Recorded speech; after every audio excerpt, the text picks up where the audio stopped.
आदमी जो है भगवान को आकार के रूप में देखना पसंद करता है।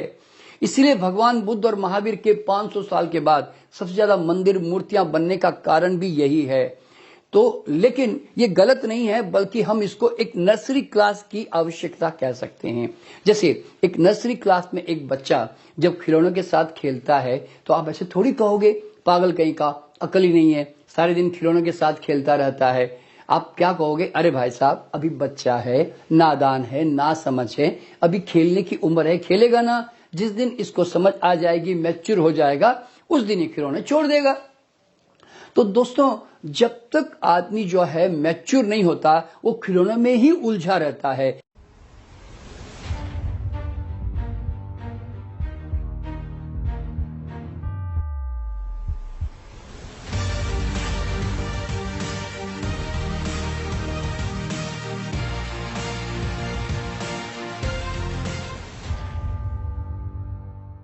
जिस भगवान बुद्ध और महावीर ने मना किया था कि ज्यादा इन कर्म कांडों में या मूर्ति पूजा में मत उलझना, तो ठीक 500 साल के बाद सबसे ज्यादा मंदिर और मूर्तियां इन्हीं की बनी। क्या कारण है? क्या गलत है ये? नहीं। देखिए, आप कितना भी इंसान को कह दो कि ईश्वर निराकार है, लेकिन आदमी जो है ना बगैर आकार के नहीं जी सकता। क्यों मालूम है? ये ह्यूमन साइकोलॉजिकल नीड है, ये आदमी की कमजोरी है। इसीलिए आदमी जो है भगवान को आकार के रूप में देखना पसंद करता है। इसीलिए भगवान बुद्ध और महावीर के 500 साल के बाद सबसे ज्यादा मंदिर मूर्तियां बनने का कारण भी यही है। तो लेकिन ये गलत नहीं है, बल्कि हम इसको एक नर्सरी क्लास की आवश्यकता कह सकते हैं। जैसे एक नर्सरी क्लास में एक बच्चा जब खिलौनों के साथ खेलता है तो आप ऐसे थोड़ी कहोगे पागल कहीं का, अकल ही नहीं है, सारे दिन खिलौनों के साथ खेलता रहता है। आप क्या कहोगे, अरे भाई साहब अभी बच्चा है, नादान है, ना समझ है, अभी खेलने की उम्र है, खेलेगा ना। जिस दिन इसको समझ आ जाएगी, मैच्योर हो जाएगा, उस दिन ये खिलौने छोड़ देगा। तो दोस्तों, जब तक आदमी जो है मैच्योर नहीं होता, वो खिलौनों में ही उलझा रहता है। लेकिन यहाँ पे दोस्तों समस्या क्या हो गई मालूम है? सदियों से जो आदमी पैदा हो रहा है, फिर नर्सरी क्लास में आ जाता है, फिर पैदा होता है, फिर नर्सरी क्लास, फिर पैदा होता है, फिर नर्सरी क्लास। दोस्तों, बीए, एमए, पीएचडी करता ही नहीं, अनेकों जिंदगियां केवल नर्सरी क्लास में ही बिता देता है। तो मेरा यहाँ पे आप लोगों से क्या कहना मालूम है? कब तक नर्सरी क्लास में रहोगे भाई? अरे भाई, बीए, एमए, पीएचडी करो तो सही। तुम जितना अपने आप को पहचानते जाओगे, जानते जाओगे, तो तुम्हारे हाथ जो है ना आउटर डिपेंडेंसी से जो भरे हुए है ना, वो सब खाली होते चले जाएंगे।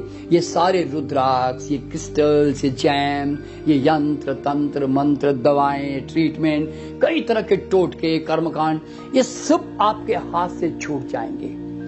क्यों मालूम है? क्योंकि ये लंगड़ों की बैसाखियां हैं। आप जब तक अपने आप को लंगड़ा समझते रहोगे ना, लोग तुम्हें ये सब पकड़ाते रहेंगे। गलत नहीं है, ये भी ध्यान रखना। तुमने चूंकि अपने आप को लंगड़ा समझा है, इसलिए आज ये तुम्हें चलाए जा रहे हैं। लेकिन जिस दिन दोस्तों तुम्हें ये समझ में आ गया ना कि हु एम आई, मैं कौन हूं, क्योंकि आप जैसे से स्पिरिचुअली ग्रो करोगे, आपको समझ में आएगा कि अरे मैं इस ब्रह्मांड का अंश हूं, मैं परमात्मा का अंश हूं, मैं ईश्वर पुत्र हूं। I am the second to God. Why you are second to God? क्योंकि दोस्तों, गॉड तो नियम बना के सो गया और उसने जो क्रिएशन करनी थी कर करा के सब बंद कर दी, कुछ करता ही नहीं अब वो। तो अब करने वाला धरती पर कौन बच गया? सिर्फ मानव। दोस्तों, आज आप जरा सोचो ना कि जो तुम सपने देखते हो, जो तुम एक्शन क्रिया करते हो, तुम हर चीज को साकार रूप दे सकते हो। कितनी बड़ी ताकत है तुम्हारे अंदर। और तो ईश्वर में और तुम्हारे में कोई बहुत बड़ा अंतर नहीं है। ध्यान रखना, अगर वो क्रिएटर है तो तुम भी को क्रिएटर हो, तुम भी सह रचनाकार हो। तुम्हें अपने हाथों को भी ऐसे ही भगवान की तरह देखना है कि तुम्हारे अंदर सारी क्षमताएं, सारी शक्तियां मौजूद है।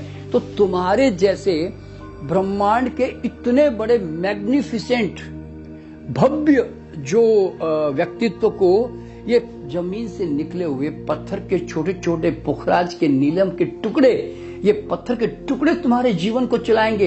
ये तुम्हें कॉन्फिडेंस देंगे, ये तुम्हें मजबूत करेंगे। तुम्हें ये बात समझनी बहुत जरूरी है कि ये बाहर के रुद्राक्ष के छोटे छोटे फल निकले हुए हैं ना, इनकी क्या औकात है कि तुम्हारी जैसी हस्ती को ये तुम्हें ऊर्जा दे सके। बाहर की कोई भी चीजों में दोस्तों इतना दम नहीं है कि जो तुम्हारी जैसी हस्ती को चला सके।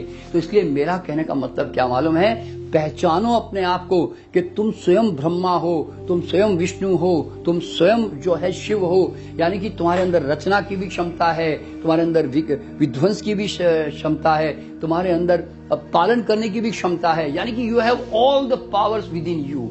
जिस दिन दोस्तों आप ये समझ जाओगे ना, ये बाहर की डिपेंडेंसी पे आप नहीं रहोगे, फिर आप एकदम परम मुक्त हो गए। मुक्त का मतलब क्या है? अब आपको मालूम है कि ये सब चीजें गलत नहीं है। आज ये रुद्राक्ष, क्रिस्टल, जेम्स, यंत्र, तंत्र, मंत्र अपनी जगह पर है, लेकिन अब तुम इनका जरूरत पड़ने पर ही इस्तेमाल करोगे, इनके ऊपर निर्भर नहीं रहोगे, तुम लंगड़े बनकर नहीं जियोगे, मेरा यूं कहना है।